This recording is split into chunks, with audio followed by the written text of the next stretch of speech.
What's up, Spud Nation? 2013 fantasy football. It's upon us, guys. Training camps are all starting. Oh, the fever has begun. For those of you who are new viewers, welcome. Welcome to Spud Nation. Guys coming back, hey, we're back for another year. Hopefully looking to repeat in your fantasy football leagues. That's all we do here, winning fantasy football advice right here at sportscoach.com. Thanks for stopping by. We have a nice strategy show coming your way. Been getting a lot of emails, a lot of requests for this show. People looking to get the leg up in their fantasy football league this year. For those of you who don't know, I'm offering year-long consultation packages, $50. Great deal, guys. You get pre-draft work. You get draft day help. You get all my rankings. You get week-to-week advice. You get it all. $50, great deal, special offer headed your way.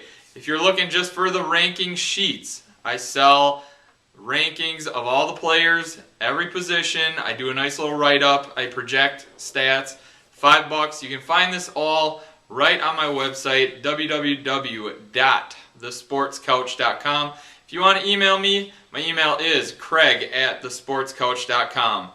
Here we go, Spud Nation. Let's get cracking. I have 10 very simple tips to help you guys have a great fantasy football draft and season. So here we go. Number one and the most important strategy for you coming into this 2013 fantasy football season: prepare. Be prepared, people. Guys, you don't want to be that person who stopped on the way to your draft at a store and bought a magazine, and guess what? You're just checking guys off. You're hoping that you can just magically pull out a fantastic draft out of the air. It's not going to be that simple, guys. You need to prepare. For those of you who have purchased my consultation package, we have been preparing, and I've seen great improvement from my clients who have started preparation for the draft. We're doing it all. We're talking. We're getting the mock drafts in. We are doing the work needed to have a successful draft. So what are you talking about, Craig? What are you talking about? Prepare. Well, you want to put in a little bit of time. You want to talk to the experts. Send tweets. Send emails. Watch shows. Do your research. You want to check out the rankings. Get your rankings and then tweak them a little bit if you want. You need to do your research, read up. It's not all about numbers, it's not all about stats, but it is about staying on top of things. You have to also stay on top of the injury report. There have been 3 or 4 season-ending injuries that have already happened, and training camp has just begun. You don't want to be that guy going in there drafting Jeremy Maclin thinking he's going to have a great year when he's on the shelf for the season. Stay on top of things. Spud Nation, be prepared and represent Spud Nation to the best of your abilities. That's what we got to do. Number 2, be an original. I don't like following by all the rules, guys. Be an original, and it starts with a team name. It might sound stupid, but it is your team. Get out there, get into that league, and you make a very creative team name that represents who you are and what you want to get across. There you go. Sounds dumb, but it's really important, guys.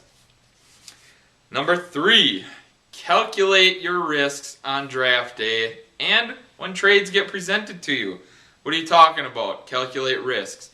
You might have a guy sitting in front of you who is injury prone versus a rookie who has not done anything in the NFL yet. You have to calculate those risks. And how do you make those assumptions, decisions, whatever? You put in a little bit of preparation, or you have a great fantasy football consultant like me at your fingertips, and guess what? All it takes is a phone call, a text, an email, and you have that answer or any information you need right there. So you calculate your risks. You also have to worry about how early to draft rookies. Everyone's in love with rookies. They're unproven, they're fun, and they're risky. Everyone likes to gamble. That's what fantasy football is all about, guys. We like to gamble. So there you go. Calculate your risks. Couple things. Just be prepared, guys. Number 4, you got to avoid those nasty runs. Runs happen every year in fantasy football.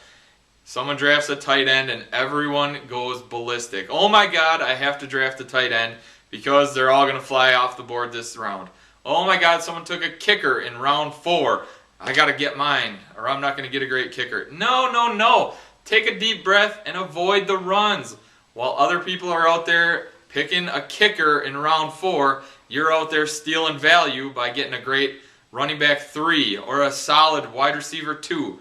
You find a way to avoid that temptation of hopping into the run that the rest of the league is doing, and you sneak in there and you steal some value.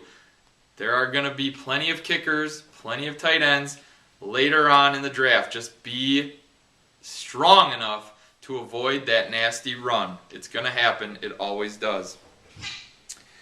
Number 5, know the scoring of your league and know what kind of league it is. Is it a keeper league? Is it a touchdown heavy scoring league? Is it a PPR league? That affects value throughout the draft. That changes your rankings. That changes your draft board. So know what you're doing and know what kind of league you're entering into. Number 6, running backs are a very, very, very shallow talent pool this year. You need to take a running back, 2 running backs, by the 3rd round. I'm living by that this year. You need to have that. So if you are the person who goes and takes Calvin Johnson in round 1, round 2 and 3, focus your attention on running backs. Running backs are very, very, very, very shallow this year. So get your talent between rounds 1 and 3. Make sure you're coming out of round 3 with at least 2 running backs. So strategize accordingly. Number 7, quarterback position is very deep, and there is not much difference between top guys and mid-level guys. So if you can go into your 12-person draft and have a list of 12 quarterbacks that you're okay with being your starter, you're okay. I say don't take a quarterback any earlier than round 5. All the mocks that have been going on, round 5 you have great value left. Andrew Luck, Russell Wilson, Tom Brady, you have Kaepernick. A lot of solid quarterbacks are falling round 5 and lower. So look to get your quarterback round 5 and on. Number 8, there is very good depth at wide receiver. So pump your brakes a little bit. Like I said, rounds 1 through 3, you're coming out of there with 2 running backs, 1 wide receiver. I would go wide receiver again in round 4. Then you hit your quarterback round 5. Round 6, you have a lot of options to go to. Could be a decent running back 3 out there, a nice wide receiver 3, or maybe a tight end's really standing out to you. But again, good depth at wide receiver. Later in the draft, you're going to find guys like Cecil Shorts, even a James Jones type player. They're going to be available later on in that draft. So don't get too excited and have to think you go receiver rounds 1 and 2. So there you go. Number 9, your season is not, let me repeat that, not won on draft night. It's just a very, very good building block on your draft night, and then the season really begins. You got to stay on top of things.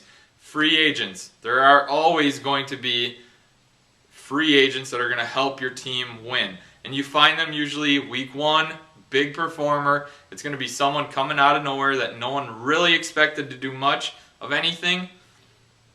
Be the first to get them. Don't be afraid to run out there and jump on someone who was a big performer in week 1, week 2, and throw them at the end of your bench. It doesn't matter.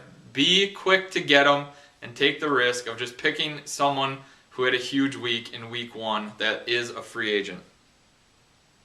And the last rule, have fun. Guys, fantasy football, we all want to win. We want to take home that prize. We definitely want that money and for sure the bragging rights of fantasy football. But have fun with this. If you like Alfred Morris as your favorite player, go out and take him with the number 1 pick. It's always great to have a player that you love on your team throughout the season. I'm not saying go out there and take Tim Tebow with the number 1 overall pick. Be smart about it. But you can go out there and have a guy like Alfred Morris, who is going to have pretty solid value. Adrian Peterson's going to score more points than him, but the difference isn't that hugely immense. So, if you like him, put him on your team. You're going to enjoy your season that much more, having players that you really enjoy on your roster. There you go, Spud Nation. Hopefully this helps get you off on the right foot towards your fantasy football championship. If you have any questions, hit me up, Craig@thesportscoach.com, my website, sportscoach.com, or YouTube comments, etc., Twitter. Guys, any way you want to get at me, I'm here to help. Again, consultation packages available, $50. Hit me up for them. Ranking sheets, $5. Spud Nation, this is all for you guys. So here we go. Fantasy football 2013. Let's get this done.